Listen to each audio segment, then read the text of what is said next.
Historical Society had just been formed right after the conclusion of the Civil War. They saw these bluff faces along the Mississippi River deteriorating, and there is some brief description, not very many. In December 2016, CAIRN was invited to examine a collection at the Missouri History Museum in St. Louis. The collection consisted of prehistoric motifs removed from a bluff in Illinois in the 1880s. There were only 3 of these images in the collection.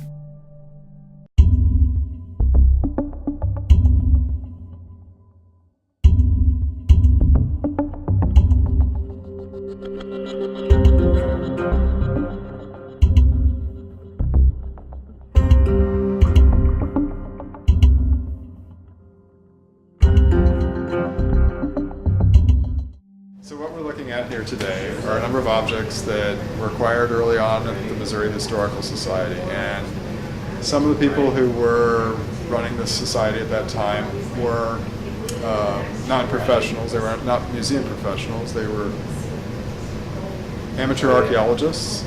They were collectors of all sorts of things, and many of these people were very interested in American Indian heritage and what vestiges of a prehistoric period of human habitation in our region existed and how they might preserve that. So some of the earliest things, I didn't make this statement earlier, but some of the earliest things were photographic. They were out there with Daguerrean's cameras and photographing the destruction of the big mound in North St. Louis. That actually was done by Thomas Easterly, a Daguerrean, but they acquired his collection early on because those are such great documents of the passing of a scene. And the Historical Society had just been formed right after the conclusion of the Civil War. So I think a lot of these people had it in their conscience that they better do something that was kind of on them. They had a consciousness about how it could all be wiped away, and they were, with something like a civil war. So this rock art, these paintings on rock, had been known for several years, for a couple decades actually, for 3 or 4 decades, in publication as being something that marked a significant spot perhaps on the Mississippi River.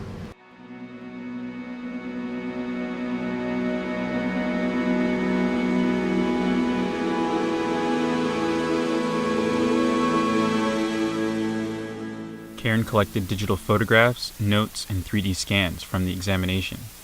The Missouri History Museum Curator of Environmental Life, David Labig, raised a number of questions regarding rock art. He asked, are there more artifact collections of images such as these in other institutions?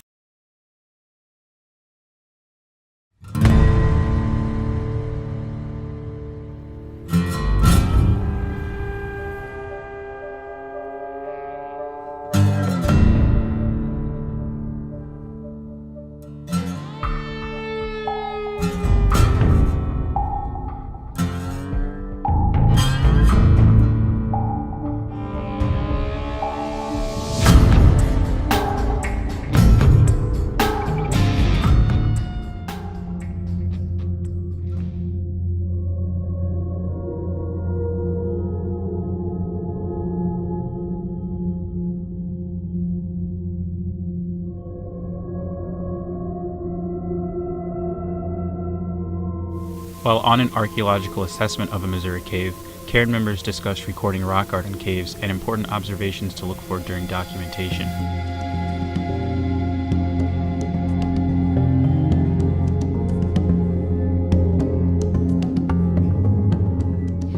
Often it's difficult to see rock art in caves, so we scan the walls as best we can. When rock art is found, we try to determine if it's a pictograph, which means it was created with some sort of pigment, or a petroglyph, which means it was carved into the rock wall. Sometimes charcoal is used as a medium, and it's important to check the surrounding walls and look for any other marks, as they may not be obvious. We also check the cave floor near where the petroglyphs or pictographs were found, because you might still find remnants of the tools, be it something used to carve the petroglyphs or something like a paintbrush used to paint. I found with cave photography, I mean, you have a lot of challenges. You have high humidity sometimes, so your lens is going to fog up, lots of dust in the air. You know, you have to be prepared for keeping your lens at the right temperature so that you can easily avoid that fogging of the lens and get the shot that you want instead of sitting there and waiting for a long time. Other things, I mean, like with dust, it's inevitable. You're gonna have to clean your camera a lot. Lots of batteries. If the temperature of the cave sometimes sucks the life out of batteries pretty fast. Then that's again the key of having lots of light. Try to eliminate the shadow effect so that you can get all the details of your artifact or rock art that you're shooting.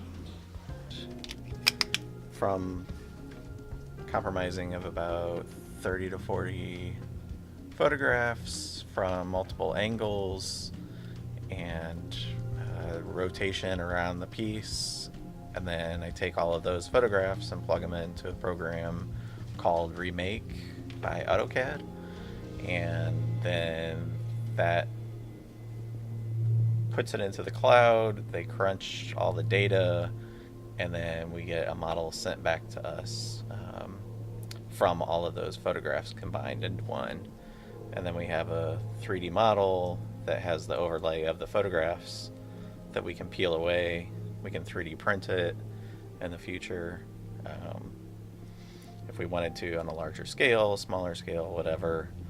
And then also we can share those on a website called Sketchfab that we recently had space donated to our group, so that we can host all of our different models, and they specifically help have models from different cultural and heritage sites all over the world.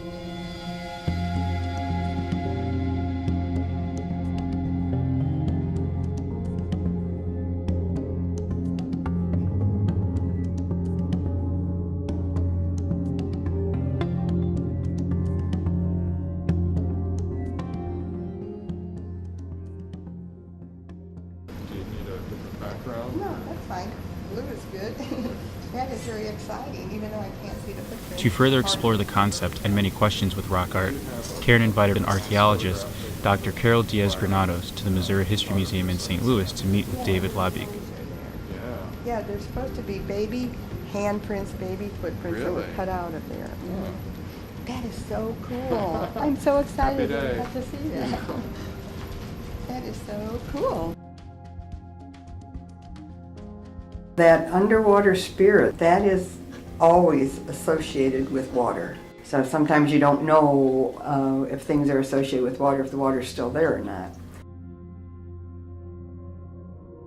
The underwater spirit Dr. Diaz Granados refers to is an animal motif with curved tail, which is one of the 3 images from the collection. The following is a description of the animal motif with curved tail reported in an 1887 publication by McAdams. Counting from the left, the 8th figure in the group seems to be intended to represent some carnivorous animal with a long tail, which is turned over its back.